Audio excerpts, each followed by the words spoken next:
Domingo 24 de diciembre de 2023. Tres mensajes del Evangelio de hoy, tomado del Evangelio de San Lucas, capítulo 1, versículos del 26 al 38. En aquel tiempo, el ángel Gabriel fue enviado por Dios a una ciudad de Galilea llamada Nazaret, a una virgen desposada con un hombre llamado José de la estirpe de David. La virgen se llamaba María. El ángel, entrando en su presencia, dijo: «Alégrate, llena de gracia, el Señor está contigo». Ella se turbó ante estas palabras y se preguntaba qué saludo era aquel. El ángel le dijo: «No temas, María, porque has encontrado gracia ante Dios. Concebirás en tu vientre y darás a luz un hijo y le pondrás por nombre Jesús. Será grande, se llamará Hijo del Altísimo, el Señor Dios le dará el trono de David su padre, reinará sobre la casa de Jacob para siempre, y su reino no tendrá fin». Y María dijo al ángel: «¿Cómo será eso, pues no conozco varón?» El ángel le contestó: «El Espíritu Santo vendrá sobre ti, y la fuerza del Altísimo te cubrirá con su sombra. Por eso el santo que va a nacer se llamará Hijo de Dios.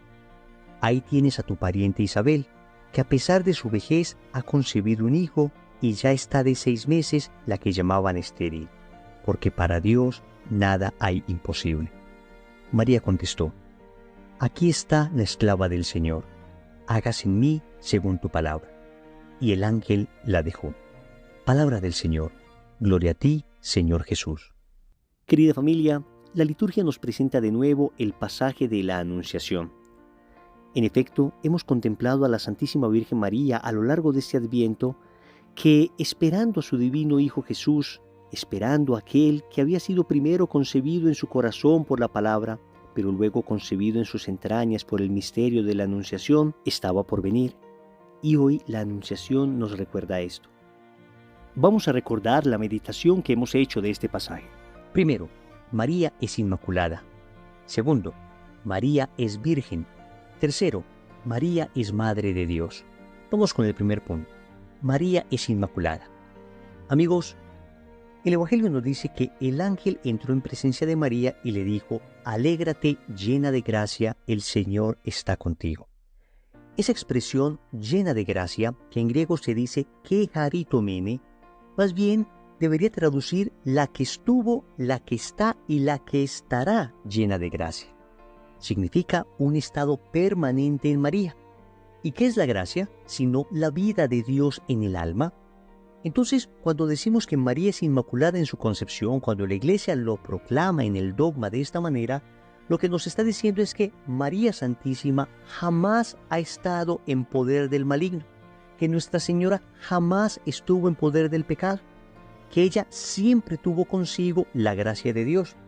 De hecho, el texto repite que María está llena de gracia, repite que María encuentra gracia ante Dios. Y el ángel le dice: «No temas, María, porque has encontrado gracia delante de Dios». Un amigo protestante que yo tenía en la universidad me dijo en una ocasión, de manera más bien despectiva, que él no encontraba ninguna gracia en María. Yo le dije: «Amigo, con todo respeto, poco importa que tú no encuentres gracia en María.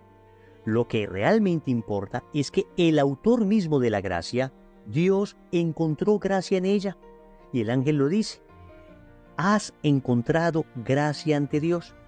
Entonces, si ante nuestros pecadores ojos, ante nuestros ignorantes pensamientos, la Santísima Virgen María no llegara a encontrar gracia, lo realmente importante es saber que ante el que es la gracia misma, María se encuentra llena de gracia.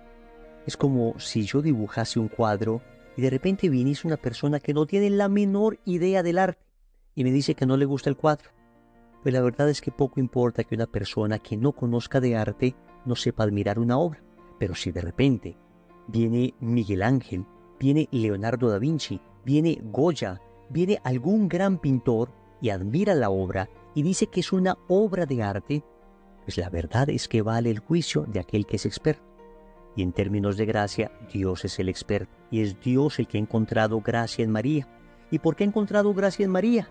Amigos, estamos 33 años antes de la redención. ¿Cómo es posible que María esté llena de gracia si Cristo no ha muerto todavía? Amigos, recordemos que la Virgen María en el Magnificat dijo: se alegra mi espíritu en Dios, mi Salvador. La Virgen Santísima estaba reconociendo a Dios como Salvador 33 años antes de la redención. ¿Por qué? Definitivamente porque los méritos de Cristo se aplicaron anticipadamente a nuestra Madre. Expliquémoslo de una manera clara. El Salmo 51, versículo 7, aclara que todos nacemos pecadores. Dice textualmente, pecador me concibió mi madre. Es lo que se llama el pecado original. Pero la Santísima Virgen María fue preservada del pecado original. Claro que ella fue salvada. Dios la salvó preservándola del pecado original. Por eso se conoce como una salvación preventiva. En cambio nosotros, Dios nos salvó liberándonos del pecado original con el que nacimos.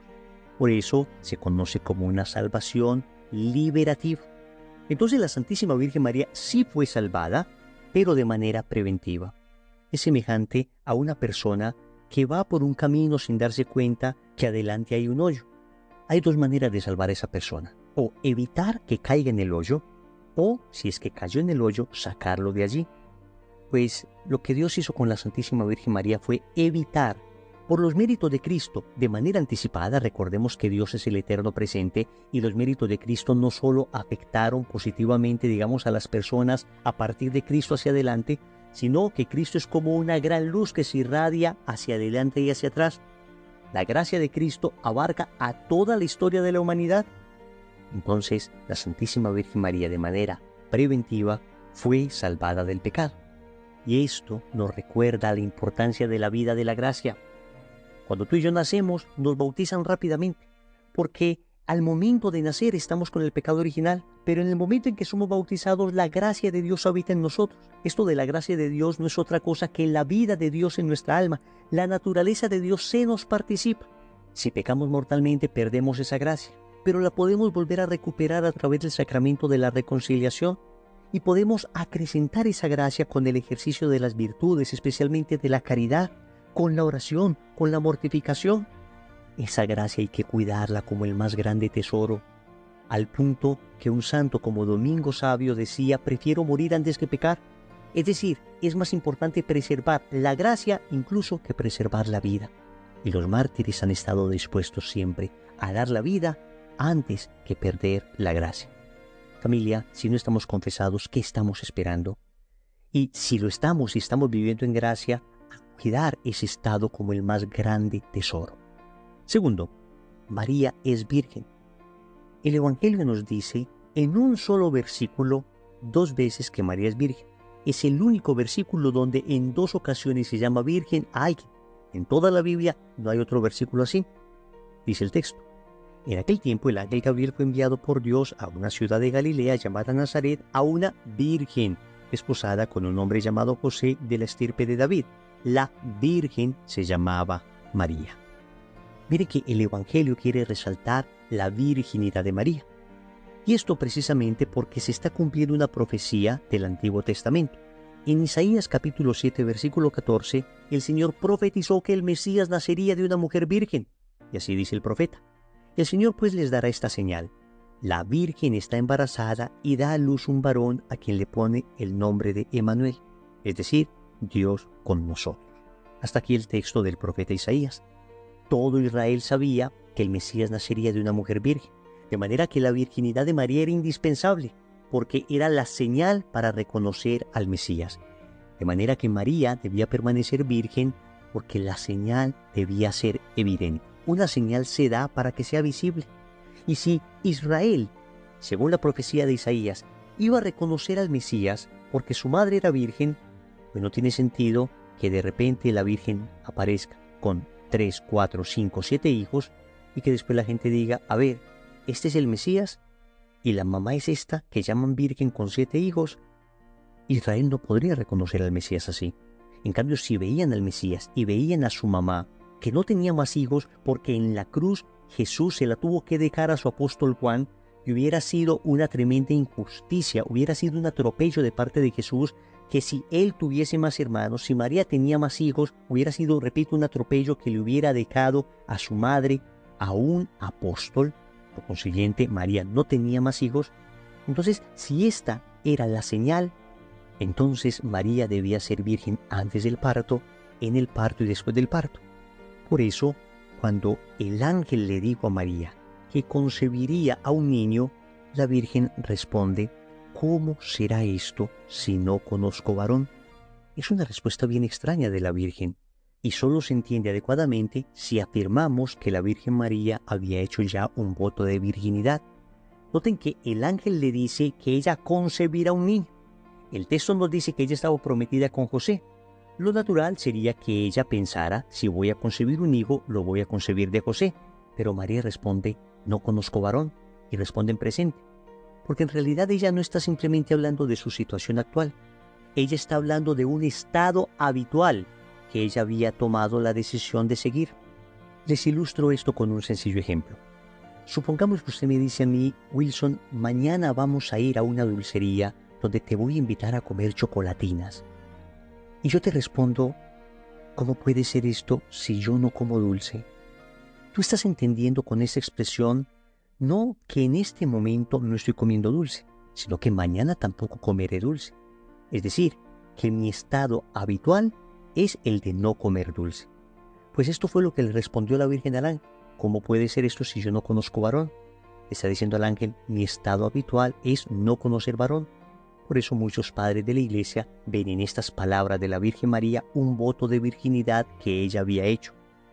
El caso es que el Catecismo de la Iglesia Católica, en el numeral 499, dice con claridad que nosotros creemos en la virginidad real de Nuestra Señora.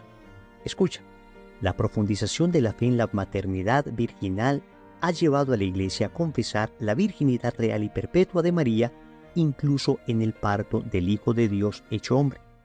En efecto, el nacimiento de Cristo, lejos de disminuir, consagró la integridad virginal de su madre. Hasta aquí el catecismo. De manera, queridos amigos, que defendemos la virginidad de María porque defendemos el mesianismo de Cristo, porque esta era la señal que Israel tenía para reconocer al Mesías. Pero eso nos dice algo hoy a nosotros, y es que debemos nosotros pedir mucho al cielo la gracia de la pureza, la gracia de la castidad. Es uno de esos dones indispensables para aprender a amar adecuadamente. En el noviazgo, la castidad de los novios les prepara para la fidelidad en el matrimonio. En el matrimonio también hay que vivir la pureza, viviendo una sexualidad sana, una sexualidad bella como Dios la quiere, una sexualidad humana. La castidad es un don bellísimo.